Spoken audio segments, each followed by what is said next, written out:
You're watching TVC News.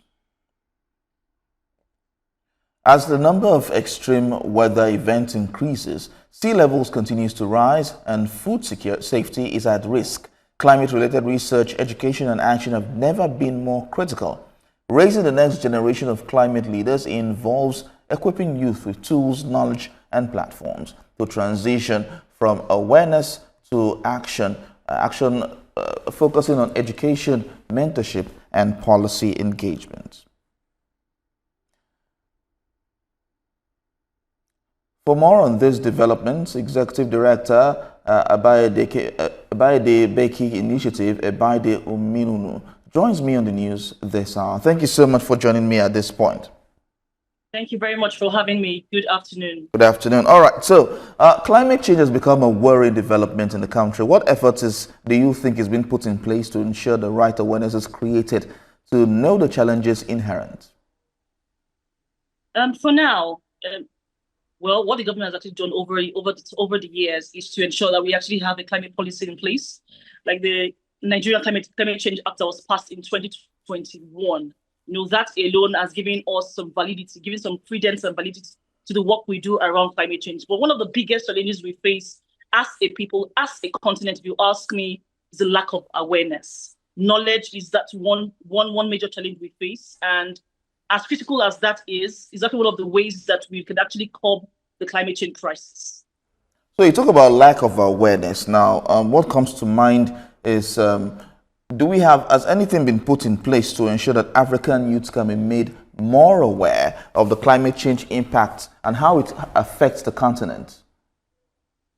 Yes, absolutely. We have so many CSOs and NGOs who drive climate education right now on the continent. And I'm actually one of those that actually put such frontiers in place as well.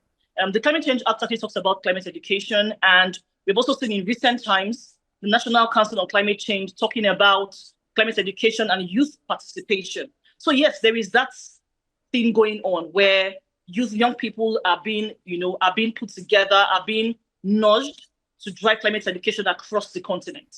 Yes, we have the youth groups leading the pack, but at the same time, I think the government can do more as well in ensuring that the issues of climate change, is something that is a buzzword, within the country. So yes, we have some climate education platforms across. There's so many, in fact, at the moment. But I mean, with the government's nudge and with more endorsement and participation from the government, we can have these things, more far-reaching. Yes, for now we have them being saturated, but we don't have coordination amongst these groups that lead climate education. So yes, more climate awareness, more climate education, is what we need at the moment. And we have CSOs driving and leading that at the moment in their numbers. We have them in their numbers. All right. So what role can technology play in enhancing climate change education and empowering young leaders to action? Oh, certifications. At the moment, we have tons of climate certification online, free of charge for that matter, where young people can actually reach out, they can actually reach out and get themselves thoroughly educated, and thoroughly, certified, to be climate communicators or even climate innovators as we speak. We have a lot of them. Just Google. You make use of Google, even your AI tool, for example, you can actually find a lot of that. And like we all know, technology in itself is actually leading the way, and that is actually one of the major pathways to ensure that climate conversations, climate awareness and education is something that, we are not, lacking in. So yes, the tool is there, technology is there to guide and help us. AI is also there to actually guide and help us. The green revolution is going AI. So we need to, by all means be in touch and not, be left behind. All right, so let's talk about the qualities that make an effective climate leader. What kind of qualities do you think can make an effective climate leader in Africa? Qualities. You must have the passion for it, first of all. You must also believe that it is not overhyped. You must also believe that the climate crisis is real. It's not a distant threat. It's happening here and now. And of course, as a continent, we're the greatest sufferers. And you also have to have behind your mind that, enough of you playing the victim role. We are actually solution bearers. So as a climate leader, you must be that person who is willing to drive solution, to his logical conclusion. Yes, so be willing, have passion for it, understand it, and be ready by all means to drive workable, sustainable solutions. So at the heart of this is the issues of young people trying to get in tune. But if you go on the streets or if you hear some people say some things, many people do not actually believe in the issues of climate change or that climate change actually exists. Now, many, I'm sure you're aware of this, understand or believe that climate change was just a fickle of someone's imagination and that there was nothing like climate change. Yes, we have heard that many times. In fact, I was on the floor of the UNGA in New York in September, where we heard a president say that it was a hoax.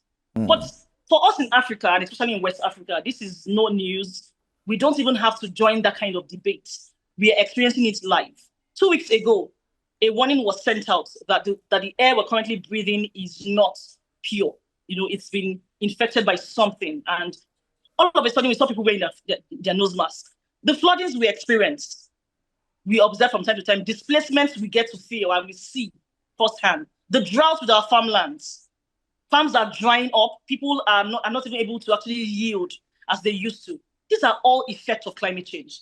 So for us in Africa, the climate crisis is firsthand. We are experiencing it. It's not a hearsay. It is not debatable. We are seeing it live. How people are being displaced from homes. Farmlands are being overtaken by droughts. People are losing their jobs. School children are out of school. So what are we saying? It is our lived reality. We're not making it up. It's our lived reality. And so the earlier that we begin to think solution, the better for everybody. All right, Executive Director, Ebaidebeki Initiative. I hope I got it right. Ebaide Omionu, thank you so much for joining us at this time. Thank you. Thank you so much for having us. All right.